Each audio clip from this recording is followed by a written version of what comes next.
प्राचीन समय की बात है। गुरु द्रोणाचार्य हस्तिनापुर के राजकुमारों को धनुष चलाना और शस्त्र विद्या सिखाते थे। उनके प्रिय शिष्य अर्जुन थे, क्योंकि वे बहुत मेहनती और गुरु के आज्ञाकारी थे। अर्जुन रात दिन अभ्यास करते थे।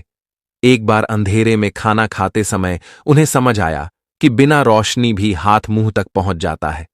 तभी उन्होंने सोचा कि अभ्यास से ही निशाना लगाना आसान होगा। इसीलिए वे रात को भी धनुष चलाने का अभ्यास करने लगे। गुरु द्रोणाचार्य उनके परिश्रम से बहुत प्रसन्न हुए और उन्हें सभी शस्त्रों में निपुण बना दिया। उसी समय जंगल में रहने वाला निषाद राज हिरण्यधनु का पुत्र एकलव्य भी धनुर्विद्या सीखना चाहता था। वह द्रोणाचार्य के पास पहुंचा और बोला, गुरुदेव, मुझे भी आपका शिष्य बना लीजिए। लेकिन द्रोणाचार्य ने कहा, वत्स, मैं राजकुमारों को ही शिक्षा देता हूं, तुम्हें नहीं सिखा सकता। यह सुनकर एकलव्य दुखी तो हुआ, लेकिन हिम्मत नहीं हारी। वह जंगल में चला गया। वहां उसने मिट्टी से गुरु द्रोणाचार्य की एक मूर्ति बनाई और उसे अपना गुरु मान लिया। प्रतिदिन मूर्ति के सामने खड़े होकर वह लगन और मेहनत से धनुर्विद्या का अभ्यास करने लगा। धीरे धीरे वह बहुत बड़ा धनुर्धर बन गया। एक दिन द्रोणाचार्य अपने शिष्यों के साथ शिकार पर निकले। अर्जुन का कुत्ता भटककर एकलव्य के पास पहुंच गया और जोर जोर से भौंकने लगा। एकलव्य ने बिना कुत्ते को चोट पहुंचाए उसके मुंह में इतने बाण चला दिए कि वह भौंकना बंद कर दिया। जब कुत्ता वापस आया तो अर्जुन और सभी शिष्य आश्चर्यचकित रह गए। अर्जुन बोला, गुरुदेव, इस कला से तो कोई मुझसे भी बड़ा धनुर्धर है।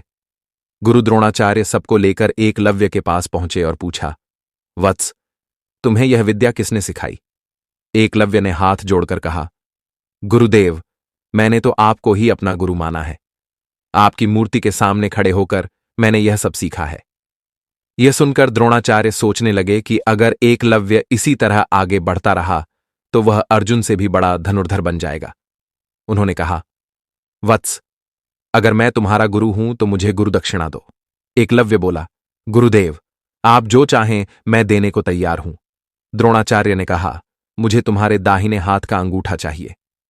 एकलव्य ने बिना सोचे समझे सहर्ष अपना अंगूठा काटकर गुरु के चरणों में रख दिया। अंगूठा न रहने के कारण वह पहले की तरह धनुष नहीं चला सकता था। फिर भी उसने हार नहीं मानी और पैरों से धनुष चलाना सीखने लगा।